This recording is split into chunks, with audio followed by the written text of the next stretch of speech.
Alright guys, seeing how everybody is doing one of these, I thought I'd do one too since I took the time to watch this thing, or at least watch the first segment of the E3 coverage thing that's going on that can be watched on YouTube right now. So this is the Microsoft one. I was originally not going to watch it, but my friend wanted to watch it, and so we decided to watch it together, which I see no reason to, there's nothing wrong with that, watching stuff together. So we sat down and watched it. She wanted to see it mainly because she used to own an Xbox 360. She's more of a console gamer than I am. I used to play console games a lot, but I don't do it as much anymore. I also came from the Xbox 360 zone originally. She currently has a PS4, but she wanted to see what Microsoft was showing, so I was like, alright, I'll watch it too. And we both, at the end of it, we both felt underwhelmed. There wasn't really much amazement going on. So, basically, Microsoft starts off showing Halo, which we both said was, basically them just kind of blowing their load way too early. But, I mean, Halo is a thing that's nobody's not surprised to see Halo at E3, though, so it doesn't really matter when they show it. People know it's going to be shown. It doesn't matter. They're going to show it regardless. It's just a matter of when within their conference they're going to show it. But they showed Halo first and got it out of the way. They also showed Fable Legends, which I'm not really excited for. And it's going to be on PC as well. I think you need Windows 10 to play it, but I'm not looking forward to that, to be honest. And she didn't really seem to care about it either. So that was out the window. They also showed... See, I gotta get my thoughts together. They showed EA Access Pass thing, which was really... I don't know. I've never seen the logic of paying a subscription fee on top of another subscription fee. So, I don't know how well EA Access subscription plan is doing, but supposedly, you pay and you can get games for free. They have a select number of games that are up on the service, and you can get those for free as long as you continue to pay, I think, $5 a month or something like that. I mean, it's not bad when you think about it, but it kind of stacks on. And again, it's paying a subscription on top of a subscription. I find that really weird. What else was shown? I'm trying to get my thoughts together. It was just a lot of mediocrity. There wasn't anything too amazing. It was just the same old stuff that we've already seen, that we already knew about. Dark Souls 3 was officially announced on Microsoft's conference, so it's not an exclusive. They just kind of decided to take it and say, hey, it's here, it's coming, we're doing a thing. So, yeah, Dark Souls 3. Never finished Dark Souls 1, but I do love the Dark Souls games. I played 1, I played Demon Souls, I've seen Bloodborne. Bloodborne looks cool, too. I may get Dark Souls 3 depending on what happens on PC, maybe, or if I get a PS4, I might get it on that. I don't know. So yeah, Dark Souls 3 is a thing. They also showed, trying to think off the top of my head. There was one thing they showed that was just kind of underwhelming, but it's escaping me right now, and I don't know how, because it was so goddamn bad. But anyway, they showed the controller. They have the new Xbox One controller, which is going to work for Windows 10 as well as Xbox One. It has interchange. It was really weird. Me and her both agreed, me and my friend, we both agreed that the Xbox One controller was very, very interesting. It had the ability to remap all the buttons. You can swap out the analog sticks for other analog sticks. You can put little pressure point buttons on the back of the controller, and it adds so many different dimensions of customization for a controller that I'd never thought a controller would have. And one of the first things I said when I saw it was, oh wow, this is probably going to be something that a lot of people are going to get upset about when it comes to tournament gaming. So I have a feeling you'll be able to use these on your own time, but when it comes to tournament play style games and stuff, if you go to a tournament, they're not going to let you use these. I feel it gives you too much of an upper, a level up above everyone else if you got fancy customizations and you got precision analog sticks and stuff like that. because those are pretty much modded controllers. Basically, it's basically doing modded controllers without you having to like bring it to someone and pay them a certain amount for them to do it. Microsoft's like, here, we're going to do it for you and give you the modding capability, and they pretty much cut out the middleman that already does it. So it looks cool. We both agreed it looks really cool, but I feel it's not going to go anywhere outside of like just regular gaming, unless it becomes a standard and everyone within like the tournament play of video games uses it, which I don't see that happening. So yeah, they showed a controller. It looked pretty good.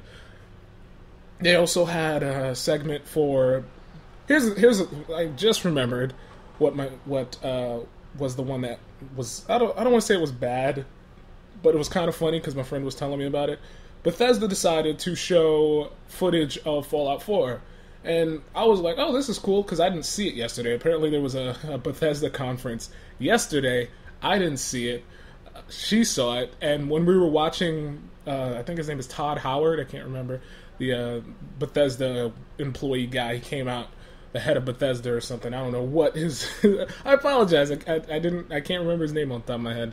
But he came out, he showed the game, and apparently she was telling me it was the same footage from the Bethesda conference.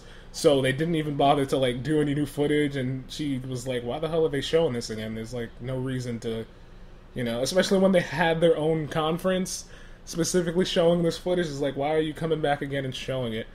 And my first response to that was like, maybe it's because like nobody knew about the conference that they had yesterday, because I didn't even know about it until it was like too late, to be honest. I didn't know there was a conference thing going on yesterday, to be honest, at all. So I found out last minute, and me and my friend we were playing some games on Steam, and he had his TV up, and I was like, what's that noise? What's going on in the background? And he's like, oh, I'm watching E3, and I was like, oh, I didn't know that was a thing today. So yeah, I didn't know. I was expecting it to be sometime this week, but not on Sunday, which is a little weird. But yeah, Bethesda was like, hey, here's our game. Here, you can see it again. I was surprised seeing it because I didn't see it originally. I wasn't like hyped for it or anything. It's just I was a bit. I don't want to say in love, but I appreciated the fact that they made the graphics engine for this game look much better. It's not a huge step up, but it does look better than what Fallout 3 and New Vegas were in Skyrim, to be honest. The characters' faces don't scare me when I'm looking at them. So, like, from a distance it looks really nice, but when you get close up to the character, the face models and stuff, it doesn't look as good. When they did some close-ups, when there were conversation segments, I was just like, yeah, it doesn't look that good. But it's early footage. I'm assuming it's going to look much better when it comes out, or it might look the same, or even worse, because there's this weird trend of, hey, we show you footage of the game, and then when the game comes out, it looks worse than what they originally showed. So that's a thing that's been happening. So we'll see what goes on with that. Personally, I'm not excited for Fallout 4. When Fallout 4 was actually announced, like when people found out about it with the whole countdown thing, I wasn't really caring for it. I've only played New Vegas. I haven't played Fallout 3 or any of the other Fallouts. I haven't been a fan of it. I'm not saying it's a bad game or anything. I played it. It was okay. I don't have the hype that everybody else has. That's pretty much it. It's cool that it's coming out, and I'll pick it up. I'm not saying I'm not going to buy it. I tend to try and buy, like, pretty much anything that comes out that looks somewhat interesting. So, we'll see what happens. And, yeah, so, like, as I said, a bunch of other stuff. EA did their whole gaming segment, which was pretty nice. Not really. They showed Madden. They talked about Madden. I think that's the part when I zoned out, because they started showing Madden. They showed Microsoft showed Forza Motorsport. I can't even remember the name. I don't like car games. I don't care for car games, but they showed a car game, and it was really funny because during the conference, they showed a really fancy car, like a really nice sports car. It like was propelled or repelled. It was repelled down from the ceiling from somewhere. Like they had it hanging up, and they brought it down nice and slow, and the car looked really nice. And they talked like for a good minute, and then they showed they showed some gameplay footage or in-engine footage. I don't even know what they used. And while they were doing that, they just kind of brung the car back up. And me and my friend were just sitting there like, what was the point of the car? Like, they brung the car down in like a nice circle that was surrounded by people. And then, like, not even a minute later, the car just goes back up. And it's just like, you could have just done without that car. You wasted so much money getting that car out here, and you only showed it for like 5 seconds and got rid of it. So I don't know what Microsoft was thinking about that. It's really weird. So that's what they did with Forza. I felt that was kind of stupid. Another game I'm not like looking for. I don't even have an Xbox One, but if I were to be like in the market for one, that's not a game I would be getting. To be honest, I don't really like car games. So that was a thing that was shown. The one thing that really did like pique my interest throughout the whole conference, because none of the AAA stuff really, none of that melded with me. Halo, as I said, was shown first. Me and my friend were basically saying it didn't really remind us of Halo, because we've both played Halo, but this kind of, for some reason, we kept seeing Call of Duty while we were looking at it. I felt it was more so like if Advanced Warfare decided to do aliens instead of like just fighting soldiers, like human soldiers and stuff. I feel like you couldn't distinguish the two. Like they would have been pretty much on par with each other.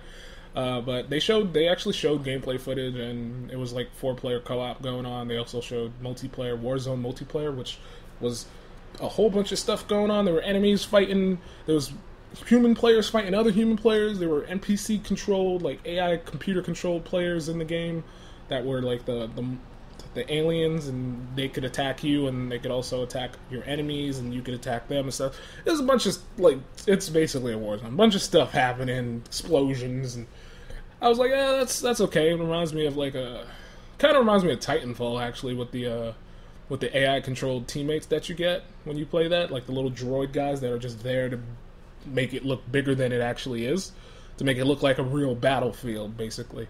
So I feel that's kind of what it looks like that they're trying to do. So yeah, I don't care for Halo anymore. I stopped playing Halo after like Reach, and that was the point where Halo started not being interesting to me, and then they moved it over to Xbox One, and I was like, I guess I'm not playing Halo anymore. So that's a thing.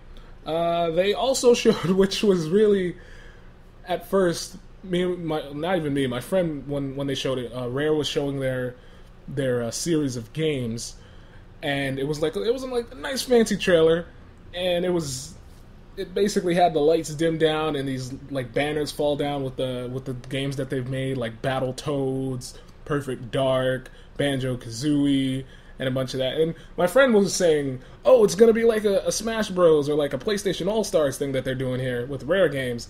And lo and behold, we find out that it wasn't. It was just basically a greatest hits of Rare's games for $30, pretty much. 30 games for $30. So a bunch of old school Rare games that you can get for the Xbox One. And my response to that was, man, no. There's a car outside. This is no. And the main reason why I said that was because Rare has made a lot of great games in their time. And I'm pretty sure no one can deny that. They've made some really great games that a lot of people have grown up with. And the fact that somebody's honking their horn. And the fact that there's all these games that they're putting in one place, it just shows that they can't make anything better than what they've made in the past. It's just, they're like, okay, here's all of our best stuff right here on one disc. And it just reinforces the fact that they don't make games like that anymore. And you won't see any like really good sequels to some of the best games you've probably played when you were like a kid or whatever, or whenever you played it. You may have played it as an adult, I don't know.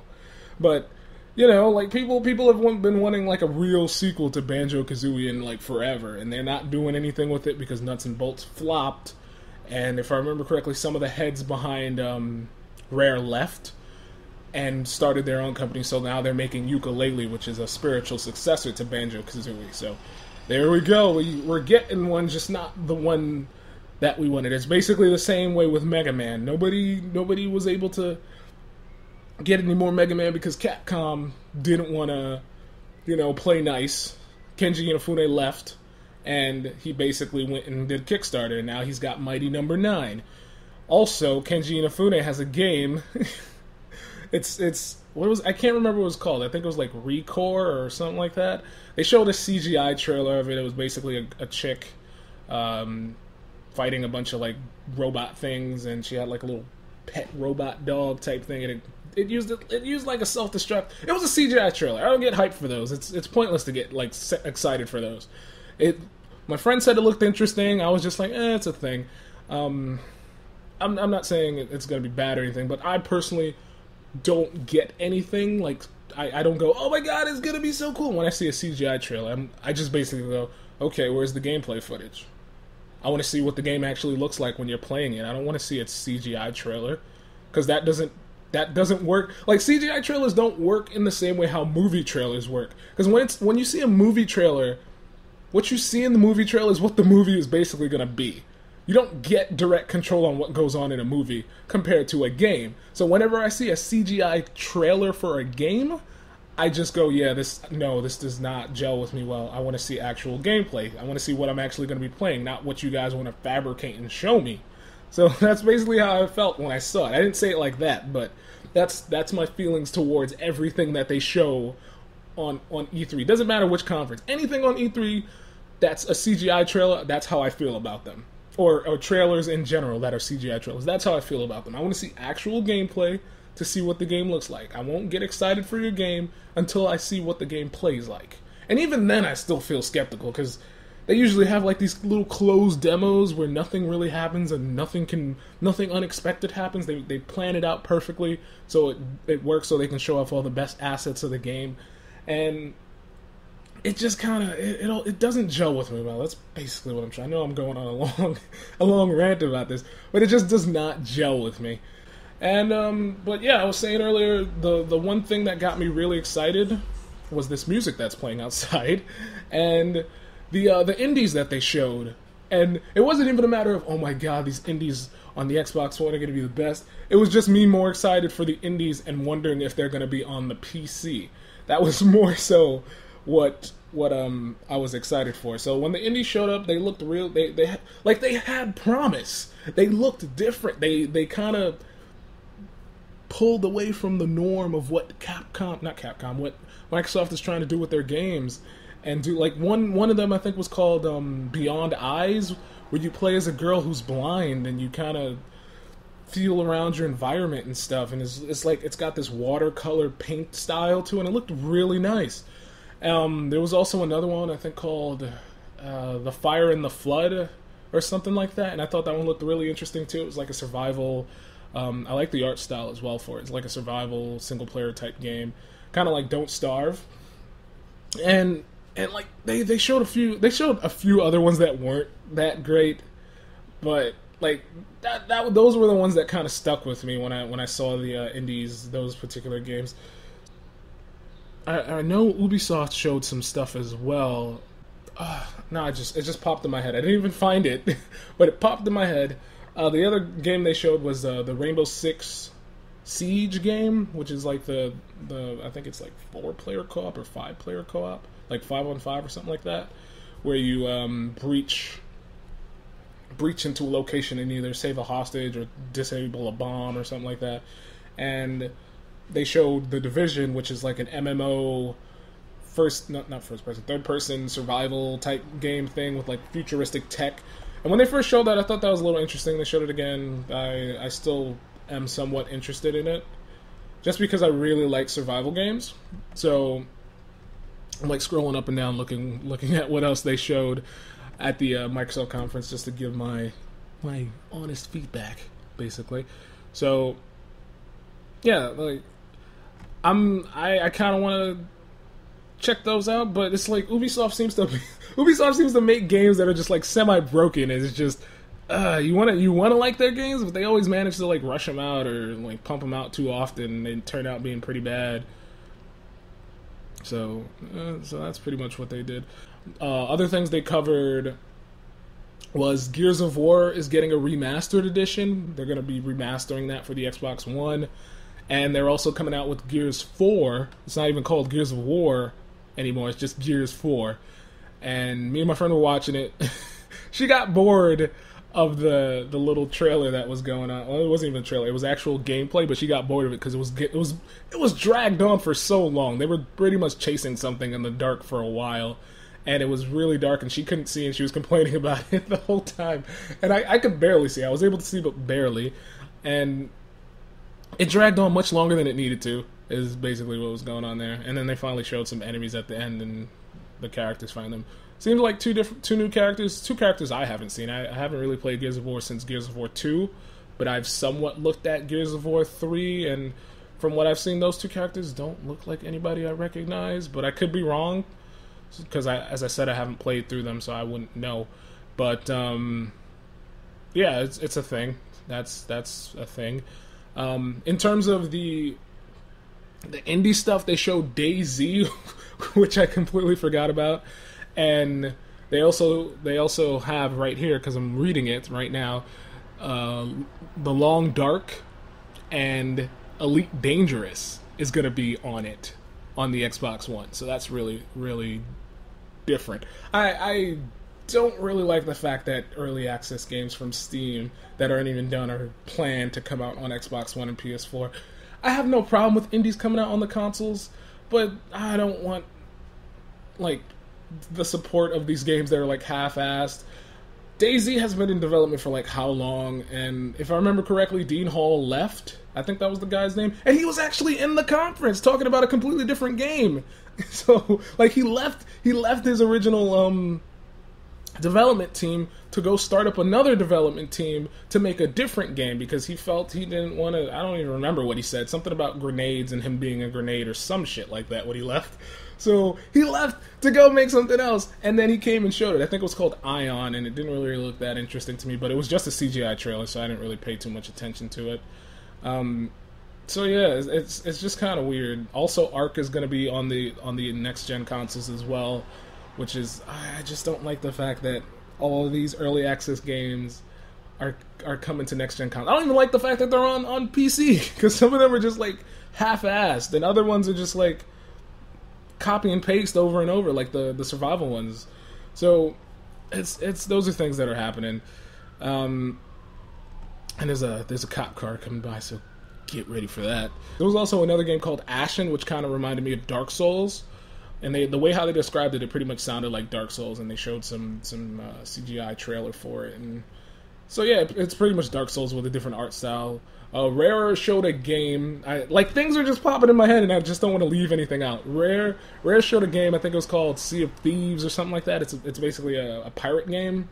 It has like a really cartoony art style that reminds me of something else. I think like the art style kind of reminds me of that one game that Blizzard is making. That's like a first-person MOBA. So a lot of games that they were showing kind of had the same art style. Also, there's the Cuphead game. I think it was called, which me and my friend both really liked. We both were just going crazy over how the art style looked amazing because we both like to draw. So the art style itself was it was 2D, and it looked like old school Disney cartoons, and it was amazing, basically. I don't remember if that's going to be Xbox One exclusive or not, but I really do hope that comes to PC, because I'd really like to play that one. It's got 2-player co-op as well, so you can play it with a friend, and if it does come to PC, I may pick it up, play with Zen, we can have some fun. So those are some of the stuff that come to mind. I'm just roaming through articles really quick. Here's another thing. It's on the very top, which is why I noticed it. Microsoft showed off their HoloLens with Minecraft, and my friend was spazzing out over that. So that's a thing. That's another thing that she was interested in. I felt it was a little I feel the virtual reality stuff is very gimmicky, and these things aren't going to be cheap either. And it's pretty cool how you can like put this thing on and you can see within the game, because the way how they demonstrated it looked really cool. I'm not even gonna pretend like I wasn't impressed, because I was. You can see everything through the lens. You can like look at different characters and blocks and stuff in the Minecraft universe, and I'm assuming they're going to do this with other games if they decide to continue the trend that they're doing with it. But I feel like for you to experience it, that's cool and all. And there's a car honking its horn outside. For you to experience it, that's cool and all. But if you want a friend to experience it too while you're experiencing it, they gotta get one too. And then, because all I'm saying is, you can't really, share that with people unless they have one as well. Or you'd have to like take it off and be like, here you look, and then here you look. It's just, I don't know. I feel it's just gonna require a lot of people to have it for it to be like all around really great. And in terms of how, because at first the way how it started, I wasn't really too excited for it. It had this whole, it was plastered on the wall, and I was just like, you can just use a TV for that. You don't need this. And then they did the whole 3D holographic thing, and I was like, yep, okay, that's cool. I'm not even gonna lie. So yeah, that was another thing that she was really excited for. I think it's a cool idea. Oh man, I almost forgot. There was one more thing, and it was just, it was so big, and I don't know how I forgot about it. There's gonna be backwards compatibility for the Xbox One, so you can play your Xbox 360 games. That was another thing that she considered very interesting, and I thought it was interesting too. They're going to start off with 100 games, or over 100 games, and they're going to slowly, gradually add more. But one thing that she pointed out was, and it's also a thing I agree with, was they have to get, like, the developers of the game, and I assume the publishers as well have to, greenlight certain games to be put. So it's not just a matter of, okay, we're just going to get all the Xbox 360 games. It's a matter of the developers are going to need to go, okay, we need this there, we need that there, we need that there, and they got to push that to be put on the platform. Also, another issue that I considered an issue, and I believe she agreed with it as well, was if you have the game, you put the disc in, but it downloads the game as well. So that's extra hard drive space being taken up. And I know, like, the Xbox One, the default one has a 500 gigabyte hard drive. That's not a lot of space, especially when next-gen games are taking up 40, 50 gigs. That's not a lot of space. And I believe last-gen games, at least on the 360, those are about, like, maybe 4, 5 to 7 gig games. And if you have a huge library, you're just like, okay, I really love all of my games, so I want them all on my Xbox 360, or all of them on my Xbox One, you're going to be putting them in and installing them, and that's just, I just wish they didn't, like, have you download and install them, but I guess that's their only workaround to allow you to be able to play the game, seeing how the Xbox Ones don't have any emulation within them, like how the PlayStation 3 did, like the original fat one. I don't know, I could be wrong. Yeah, that's it. My thoughts, basically, I love the indie stuff. I didn't love so much the AAA stuff, but as I said, it's not for me. I do play AAA games. I'm not even going to sit here and act like I don't. AAA games are games I play. I enjoy them. It's just these particular ones are not projected to me. These aren't the ones I want. So pretty much, I'm just going to hold off on doing anything of the sort with it. Now, in terms of the indie games, there was a lot of stuff I saw that I really liked, and a lot of stuff I actually want to pick up. Some of it I can't because it's going to be Xbox One exclusive, but I have a feeling they're going to eventually come to PC because that seems to be happening more and more. So if I have a feeling if I wait long enough, it'll come over to the PC. So that's basically that. And in terms of the controller, thought that looked really cool. HoloLens looked really cool. All in all, the conference was kind of with a little bit of ooh. So yeah. Anyway, guys, I hope you enjoyed that little analysis that I did for Microsoft. But yeah, that's pretty much it. So I hope you guys enjoyed. Feel free to watch more E3. It's gonna be going on all week. I'm gonna be watching it too. I want to know what you guys thought of the conference as well. Let me know. I'd like to know what you thought. If there was, maybe you liked something that I hated, or maybe you hated something I liked. I'd like to know. I'd like to know what you thought about it as well. So you all have a good day, afternoon, evening, night. Thanks for watching, and I'll see you guys next time.